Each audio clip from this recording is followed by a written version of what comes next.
할렐루야. 주님의 이름으로 여러분들을 환영합니다. 우리 앞뒤 좌우로 인사합시다. 반갑습니다. 날씨가 많이 추워졌죠. 많이 추워졌는데 여러분들 감기 유념하시고 올겨울에 건강 잘 지키시기를 주님의 이름으로 다시 한번 부탁을 드리겠습니다. 오늘은 히스기야 강의 8번째 시간입니다. 지난 시간을 요약해보면 6월절 예식이 성공리에 마친 후에 백성들은 집으로 돌아가지 않고 각 성읍을 들러서 성읍에 있는 우상들을 다 없애버립니다. 이 하나님 앞에 예배 드리는 것이 그 적용이 성공했다라는 것을 알 수가 있죠. 그리고 히스기야 왕은 중단된 예배, 제사를 이제 원활하게 돌아가게 하기 위해서 제사장과 레위지파 사람들을 이제 순번을 정해서 하루도 빼먹지 말고 제사 드리라, 예배 드리라. 그리고 희생 제물은 히스기야가 가지고 있는 자기 돈으로 이렇게 충당시켜 줍니다. 제물을 바쳐야 되는데 제물이 없으면 안 되니까. 그런 후에 백성들에게 명령하죠. 이제부터 11조를 내라. 레위지파 사람들하고 제사장들 먹이려고 제사 업무에만 집중할 수 있도록 하나님이 그렇게 정하셨는데 너희들이 그동안 행하지 않았으니 이제부터 11조를 해서 제사장들과 레위지파 사람들이 제사 업무에만 집중할 수 있도록 해라 라는 명령을 내렸습니다. 이에 백성들의 반응이 어떻게 되었죠? 폭발적인 반응을 일으켰습니다. 누구라도 할 것 없이 솔선수범하여 많은 예물을 드렸고 레위지파 사람들이 또 제사장들이 생계 걱정하지 않고 열심히 제사 업무에만 집중할 수 있도록 그런 역사가 나타나게 되었습니다. 그런 후 14년의 세월 동안 하나님은 유다를 축복하셨습니다. 히스기야 왕과 그 백성들을 축복하셔서 그들의 형통한 삶을 누리게 되었습니다.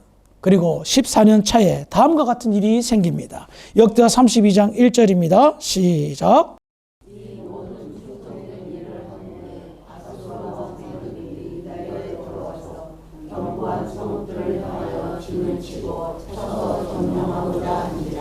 제가 조금 전에도 말씀을 드렸지만 히스기야 왕이 왕으로 등극한 후에 남유다는 회복이 되었습니다. 하나님이 그 나라를 축복하셔서 형통의 삶, 축복의 삶을 누렸습니다. 그런데 14년 차에 국가적 큰 위기가 닥쳤습니다. 당시 역사상 가장 강력한 대제국을 만들었던 아수르라는 이 나라가 남유다를 침략한 겁니다. 남유다를 침략하기 전에 이미 벌써 작은 나라들은 다 삼켜 먹으면서 전진해 오고 있었던 겁니다. 더군다나 산헤립 왕은 아수르 역사상 가장 능력 있는 그리고 아수르의 영토를 크게 확장한 왕 중에 한 명이었습니다. 이 아수르의 침략이 얼마나 무서웠는지를 다음에서 알 수가 있는데요. 열왕기하 18장 13절입니다. 시작.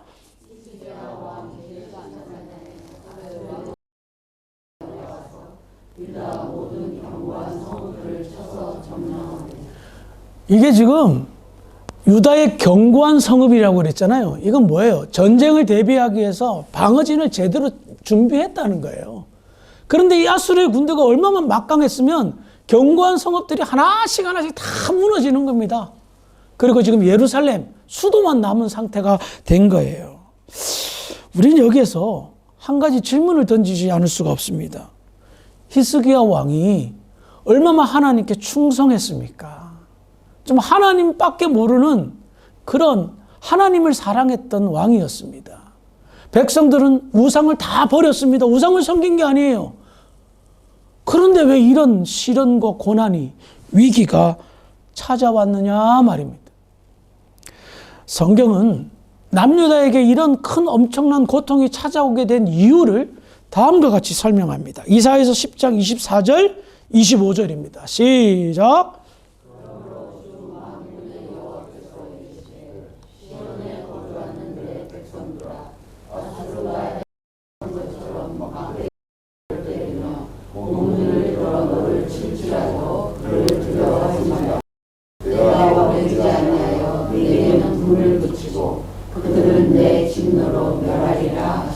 아멘. 지금 이사야 선지자가 이미 벌써 아수르의 침략을 예언한 내용입니다. 아수르가 침략할 것을 하나님께서는 이사야 선지자를 통하여 통보하셨습니다. 그러면서 뭐라고 말씀하십니까? 침략은 피할 수 없다. 그런데 인내하고 참고 나만 믿어라. 지나가게 할 것이다. 라는 것입니다. 그래요. 믿음이 아무리 좋은 사람도 하나님밖에 모르는 사람에게도 세상으로부터 시련과 고난과 어려움은 반드시 찾아옵니다. 시련과 어려움, 고통, 고난 왜 찾아올까요? 분명한 것은 이겁니다. 믿음을 견고하게 하기 위한 하나님의 영적인 수단으로 시련과 고통과 고난이 찾아온단 말입니다. 그러므로 진짜 믿음을 가진 사람은 시련, 고난, 두려워만 해서는 것이 아닌 겁니다. 걱정만 해서는 안 된다는 겁니다. 참된 영적인 자세는 무엇입니까? 시련과 고난이 올 때에 나의 믿음을 지키게 하여 주시옵소서. 이 시험을 내가 잘 치를 수 있도록 인도하시고 버티고 이길 수 있는 은혜를 주시옵소서라는 것이 바람직하단 말입니다.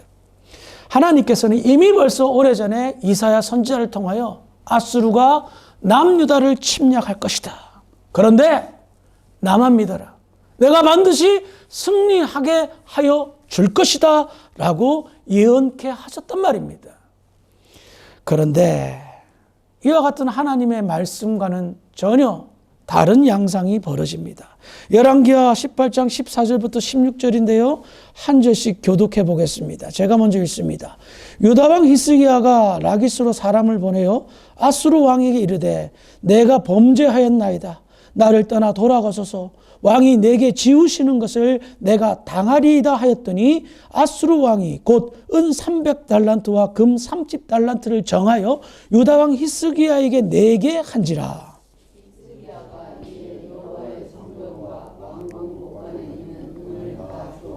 함께 있습니다. 또 그때에 유다왕 히스기야가 여호와의 성전문의 금과 자기가 모든 기둥에 입힌 금을 벗겨 모두 아수르 왕에게 주었더라.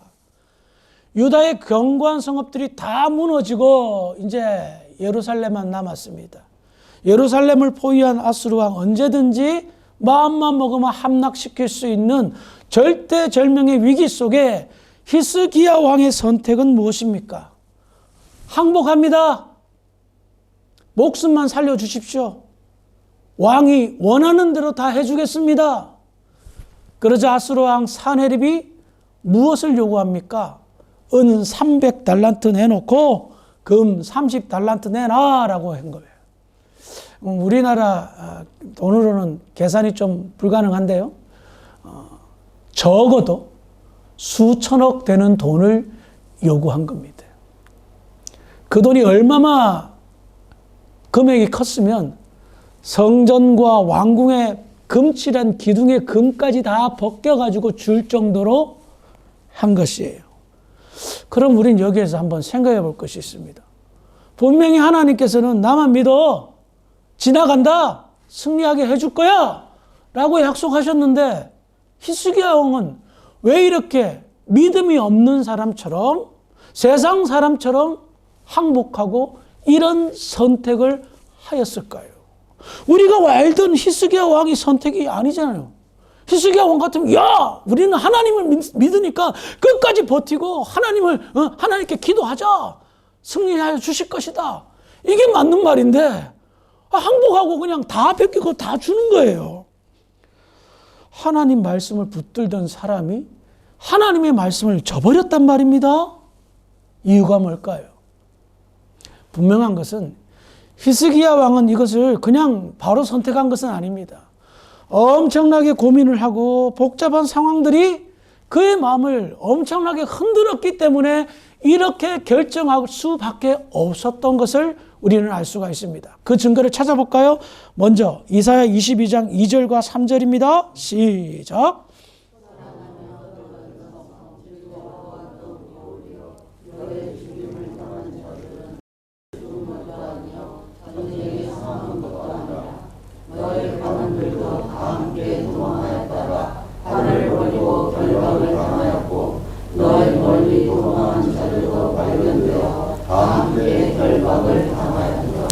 이해가 좀 되세요? 이 말씀이 무슨 말씀이에요? 아수르 군대가 침략하자 그때 아수르 군대를 대항하는 남유다 백성들의 상태를 엿볼 수가 있습니다. 목숨을 걸고 결전을 하였습니까? 아니요. 도망치기 급급했다는 거예요. 히스기야 왕이 된 후에 14년의 세월이 흐르는 동안 남유다는 엄청난 축복을 받았습니다. 백성들은 풍요롭게 살았습니다. 어떻게 표현하고 있는지 아세요? 이사야 22장 2절 전반절에 소란하며 떠들던 성, 즐거워하던 고을이여라고 표현합니다. 이게 뭐예요? 소란하고 떠들고 즐거워하던 고을? 매일매일 잔치가 벌어진 거예요. 우리식으로 따지면 매일매일 아사도 구워서 사람들 초대해서 먹고 마시고 즐거이 놀았던 겁니다. 누리니까, 풍성하니까, 먹는 게 널려 있으니까 매일매일 잔치를 벌린 거예요. 그럴 수 있죠. 근데 막상 전쟁이 벌어지자, 생각하지도 못했던 전쟁이 벌어지자, 어떻게 반응을 합니까? 백성을 지켜야 될 관원이든 다 도망치기 바빴던 거예요.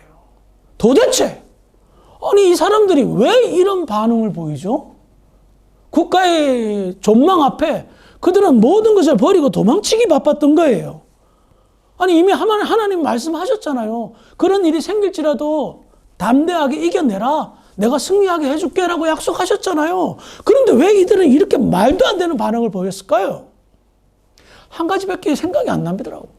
한 가지밖에 생각이 안 났어요. 뭐냐? 너무 축복을 받아 누리며 살다 보니까 영적으로 해이해진 거예요. 나태해진 거예요. 하나님의 축복을 받아 누리다 보니, 배부르고 등 따시다 보니 느슨해진 거였어요. 참 아이러니하죠. 하나님의 축복을 받아 형통의 삶을 누리면 더 하나님께 감사하고 더 하나님께 충성하고 하나님의 뜻을 붙쫓아서 살아야 될까 말까 한데 오히려 내려놓은 거예요. 그래요. 주일 되면 예배 와요. 우상 안 섬겨요. 하나님 원하시는 대로 이제 헌금 내면서 또 이제 내 지파 사람들, 제사장들 잘 도와요. 그런데 영적인 성장이 없어요. 영적으로 멈춰져 버렸어요. 그러다 보니 나태해진 거예요. 겉모양은 하나님을 믿지만 속모양은 세상 사람과 똑같이 살단 말입니다. 하나님의 관계 회복을 통하여 그들은 축복을 누렸습니다. 하나님이 원하시는 예배를 드림으로 그들은 형통을 누렸습니다. 그런데 이것을 이제 망각하고 내가 누리는 것, 내가 형통의 삶을 살고 축복의 삶을 사는 것은 당연한 것이라 생각하고 살았던 겁니다. 이 말씀을 준비하면서 유명한 영화 대사가 생각이 났어요. 호의가 계속되면 권리로 생각한다. 하나님의 호의가 계속되니 당연히 누려야 될 권리로만 생각했던 겁니다. 영적으로 해이해지니 하나님의 말씀을 가슴에 품지 못했습니다. 아니, 우리가 이렇게 잘 먹고 잘 사는데 무슨 전쟁이 벌어지고, 우리는 또 견고한 성읍들이 있으니 전쟁이 터져도 아무 문제 없을 거야. 먹고 마시고 놀자, 하하, 호호 하면서 말입니다. 그런데 막상 전쟁이 벌어지니 도망치기 급급했던 거예요. 이와 같은 이들의 반응, 모습에 하나님은 다음과 같이 말씀하십니다. 이사야 22장 4절인데요. 함께 읽어봅시다. 시작.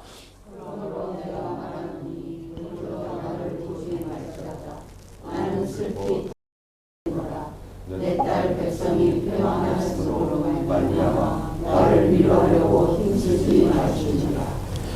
하나님의 마음이 어떻다는 것을 말하고 있습니다. 지금 하나님은요, 가슴이 찢어지고 있는 거예요. 하나님의 백성들은 하나님의 나라의 백성들입니다. 하나님의 나라를 지켜야 될 의무가 있는 사람들입니다. 그런데 그들은 하나님의 나라에서 축복만 받고 지켜야 될 의무는 헌신짝처럼 버리고 도망치기 바빴던 겁니다. 그러니 하나님은 창피한 거예요. 불쌍한 게 아니에요. 너무 수치스러운 거예요. 야, 내가 그동안 너희들한테 베푼 게 뭔데? 얼마나 큰 은혜와 축복을 줬는데 너희들 지금 좀 문제가 생겼다고 나를 배신하고 도망가냐? 나의 뒤통수를 치니? 지금 상처받는 이야기를 하고 있다는 겁니다. 자, 이런 상황이 되자 저 같으면 그래, 너희들 이제 땡! 끝났어. 더 이상 너희들 내가 안 돌봐줄 거야. 그럴 거예요. 근데 하나님은 그러지 않고 기회를 한 번 더 주십니다. 이사야서 22장 12절 시작.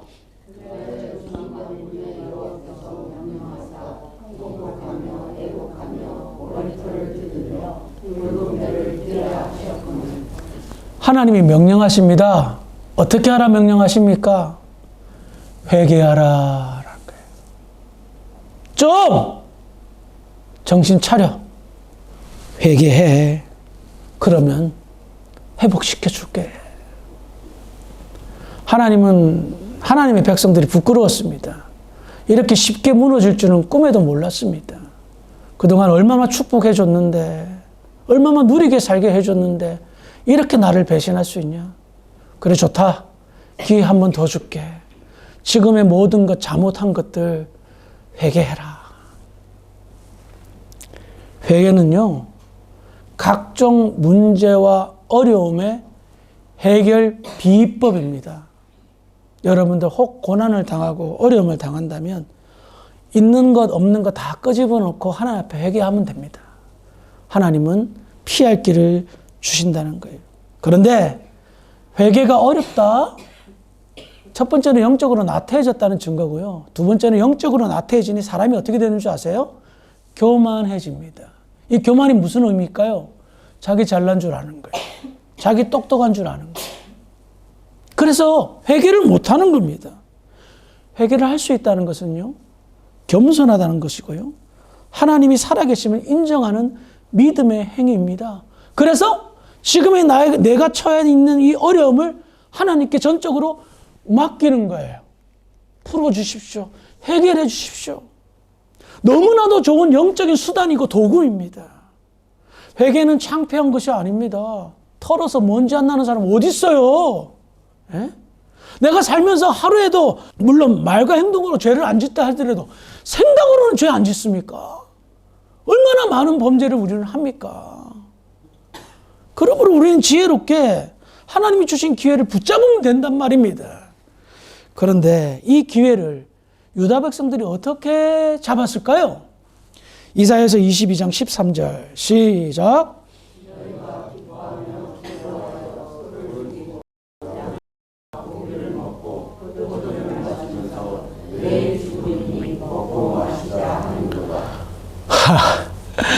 그저 한숨이 나옵니다. 유다 백성들은 하나님이 명령하신 회개를 선택하지 않았습니다. 무엇을 선택했죠? 평소에 놀던 그대로를 선택했습니다. 어차피 아수르 군대는 우리가 이길 수가 없어. 이제 내일이면 죽어. 망해. 그럴 바야 회개하고 눈물질 흘리면서 기도할 바야 남은 시간, 남은 인생 그동안 해왔던 대로 먹고 즐기고 마시다가 죽자 라는 선택을 한 겁니다. 이들이 왜 이런 선택을 했을까요? 왜 이런 판단을 했을까요? 다른 데 있지 않습니다. 그들의 선택, 그들의 판단을 일상생활을 통해서 알 수 있는 겁니다. 일상생활이 어떤 삶을 살았습니까? 누리기만 했죠. 먹고 마시고 즐기고 누리기만 했는 거예요. 아무 생각 없이 하나님과의 관계는 믿었던 거예요. 내가 제사 참여하고 헌금 내니까 하나님과의 관계는 원활하니까 내가 축복을 받겠지. 그러니 하나님과의 관계가 끊어졌고 하나님과는 무관한 삶을 살면서도 그들은 축복을 받는 것이 당연한 권리라 여겼고, 그렇게 살다 보니 영적으로 완전히 죽었고, 그렇게 죽다 보니 올바른 판단과 선택을 할 수가 없게 된 거예요. 몰랐어요, 자기들은. 그렇게 미련하고 말도 안 되는 선택을 할 줄은 몰랐을 겁니다. 그런데 매일매일의 일상생활이 그들의 판단과 선택을 결정지었던 거예요. 만약에 하나님과의 관계가 원활했다면 그들은 하나님의 말씀에 주목했을 겁니다. 그래, 이사야 선지자가 분명히 아수르가 침략한다고 그랬어. 그때 조금 시기가 어렵고 힘든 시기가 오겠지만 하나님은 이겨낼 수 있을 것이라고 약속하셨어. 깨어 있었다면, 하나님의 말씀을 가슴에 새기고 있었다면 이런 선택이 나올 수가 있겠습니까? 너무 안타깝습니다. 하나님의 축복을 그렇게 누리며 살았음에도 불구하고 감사하지 않았습니다. 당연한 것이라 여겼습니다. 미련하고 게으르고 영적으로 태만하고 나태해져서 겉모양은 하나님과 관계를 맺는 믿음의 사람처럼 보였지만 실상은 믿음이 하나도 없는 상태였던 겁니다. 성도 여러분, 각성하시기를 주의 이름으로 부탁을 드리겠습니다.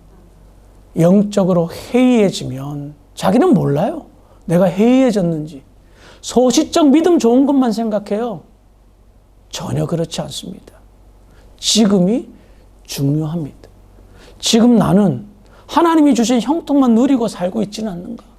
하나님과의 관계는 전혀 전무한데 나는 하나님과 관계가 좋다라고만 생각하고 있지 않는가? 그러면 확인할 방법이 있습니다. 하나님의 말씀이 지금 내 심령 속에 새겨지느냐? 느껴지느냐? 그 말씀 때문에 내 삶의 활력이 느껴지느냐?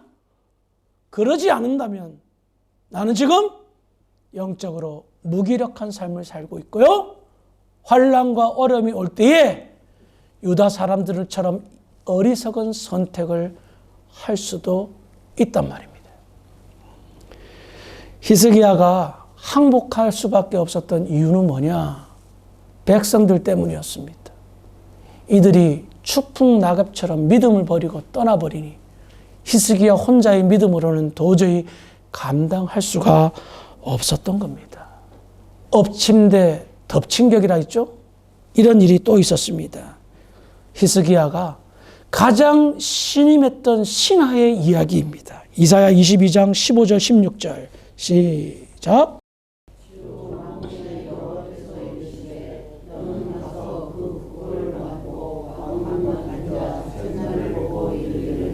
내가 여기와 무슨 관계가 있느냐? 여기에 누가 이게 여기서 너를 위하여 묘시를 받느냐? 높은 곳에 자기를 위하여 묘시를 받고 반석에 자기를 위하여 초소를 좋아하느냐? 지금 이사야서 22장 지금 말씀이 계속 이어지고 있는 상황에서 히스기야 왕의 국내 대신이자 국고를 맡고 왕궁을 맡고 있는 셈나라는 신하에 관한 예언입니다. 이 사람이 얼마나 막강한 권력을 행사하고 있습니까? 국가 재정을 관리했던 사람이에요. 나라의 어떤 정치를 히스기야 왕을 보필하면서 가장 큰 권력을 쥐고 있었던 사람이었습니다. 히스기야 왕이 신뢰했고 최측근 이 사람이 지금 무슨 짓을 벌이고 있습니까? 왕만 모실 수 있는 묘실에다가 자기 묘자리를 만든 거예요. 신하가. 게다가 왕궁과 같은 엄청난 궁궐과 같은 집을 짓고 있었다라고 말합니다. 믿는 도끼에 발등 찍힌다라는 말이 있죠. 이 셈나라는 신하. 얼마나 교만했으면 왕의 묘실에 자기 묘실을 만들 정도였어요. 궁궐 같은 집을 짓고 있었던 거예요. 그러니 뒤에 돈을 빼돌렸다는 것을 알 수가 있죠. 더군다나 아수르의 사네비 왕이 항복할래? 그러면 금 300달란트, 은 30달란트 내놔 했을 때에 재정을 맡고 있었잖아요. 히스기야 왕이 그냥 자기가 결정했을까요? 셈나 들어와봐. 야, 우리가 이제 곧 멸망하는데 이 돈이라도 줘야지 우리가 멸망당하지 않을 것 같다. 언언했겠죠. 국가의 재정을 맡고 있는 셈나는 고민하지도 않았습니다. 왜? 아수르에 의해서 멸망당하면 자기 재산 어떻게 해요? 끝나는 거예요. 그러니 그 국가적 위기 앞에 하나님의 말씀을 선택하는 것이 아니라 자기의 입신 영달을 선택했던 겁니다. 히스기야 왕의 그와 같은 언론에 그는 줍시다. 망하는 것보다 낫지 않습니까? 돈을 계산해 보니 어림직장 다 맞춰줄 수 있을 것 같습니다. 저는 이렇게 상상해 보았습니다. 개인적으로 히스기야 왕은 정말 역대급 실수를 합니다. 자기 평생에 최고의 실수를 한 것 같아요. 그런데 상황을 보니까 이해가 되는 거예요. 히스기야 왕의 주변의 모든 사람들이 하나님과 등진 상태였고 상황이 도저히 버틸 수 있는 그런 상황이 아니었던 겁니다. 그래서 울며 겨자 먹기로 그는 아수르 왕이 원하는 그 조공을 바쳤던 겁니다. 말씀을 정리하겠습니다. 하나님께서 믿음이 있는 사람에게 시련과 고난을 주는 이유는 딱 한 가지입니다. 나태하고 해이해지지 말고 더욱더 믿음을 견고하게 하고 견고한 믿음을 통하여 더 나은 하나님의 나라의 영광을 바라보게 하기 위한 영적인 수단입니다. 진짜 믿음은 고난이 올 때 알 수가 있습니다. 그래서 아무리 축복을 많이 받고 누렸던 사람도 고난이 올 때 말도 안 되는 선택을 할 수도 있습니다. 축복은 죄송하지만 권리가 아닙니다. 하나님의 백성이 하나님의 백성의 의무를 다할 때에 주어지는 특권입니다. 특권을 권리로 착각해서 왜 나 축복하지 않습니까? 라고 말한다면 지혜롭지 못한 발언이라 여겨집니다. 이 말씀을 정리하면서 이런 우려스러움이 생겼습니다. 제가 한국에서 15년 목회하고 돌아온 지 10년이 되었습니다. 15년 만에 돌아온 아르헨티나의 한인 사회는 너무나도 풍요로웠습니다. 15년 전에, 지금으로부터 25년 전에 살았던 저의 상황과는 너무나 다르게 한인 사회는 하나님이 축복하셨습니다. 몰라보게 형통의 삶을 누리는 사람들이 대다수였습니다. 물론 여전히 가난과 벗어나지 못한 사람도 있겠지만 일반적으로 다 성공했다라고 볼 수가 있었습니다. 그런데 현재의 상황을 보면 마음이 무겁습니다. 한인교회의 모습을 보면 너무 영적으로 침체되어 있지는 않는가? 나태해지고 해이해진 상황은 아닌가? 그때 어려웠을 때에 힘들었을 때에 부르짖던 그 외침은 깔깔 호호 하하라는 웃음소리로만 바뀌었고 전혀 영적인 갈급함이 없고 믿음에 대한 고민이 없고 하나님의 말씀에 대한 소망이 없이 그저 누리며 살고 있지는 아니한가 하는 염려와 우려가 생겼습니다. 이렇게 되면 머지않아 받은 바 축복 한꺼번에 날릴 수도 있겠다라는 그런 생각도 해보았습니다. 노파심이었으면 좋겠습니다. 항상 깨어있기를 주의 이름으로 부탁을 드리겠습니다. 혹여나 지금 여러분들이 영적으로 스스로 점검해 봤을 때 내가 뜨거웠을 때보다 너무 뒤처져 있구나 라는 생각이 든다면 오늘부터 말씀을 묵상하시고 기도 생활을 회복하시기를 주의 이름으로 부탁을 드리겠습니다. 교회가 살아야 성도가 살고 성도가 살아야 아르헨티나 한인사회, 아르헨티나도 살릴 수가 있습니다. 여러분들이 하나님의 나라의 영적인 대사라 여기시고 이 땅을 축복해 하는데 밑거름이 되기를 주의 이름으로 축원합니다. 기도하겠습니다. 하나님 아버지 은혜를 감사합니다. 승승장구하던 히스기야 왕의 삶 속에서 참 큰 어려움이 닥쳤습니다. 안타깝게도 좋지 않은 선택을 하게 되고 큰 고통을 더하게 됩니다. 영적으로 나태해진 결과이지 않을 수가 없습니다. 혹여나 우리 가운데 영적으로 나태해져서 하나님의 말씀을 가슴에 품지 못하고 전혀 하나님과 상관없는 그런 자연인의 삶을 살고 있지는 않습니까? 우리 새롭게 되게 하여 주시옵소서. 영적으로 각성하게 하시고 정말 말씀을 붙잡고 날마다의 삶이 영적으로 풍성해지는 삶으로 회복되어질 수 있도록 인도하여 주시옵소서. 세상적으로도 형통하고 영적으로도 형통한 삶이 가장 큰 축복임을 기억하고 하나님과 동행하기에 부족함이 없는 믿음의 교회 모든 성도들이 될 수 있도록 축복하여 주시옵소서. 감사하며 예수님의 이름으로 기도합니다. 아멘.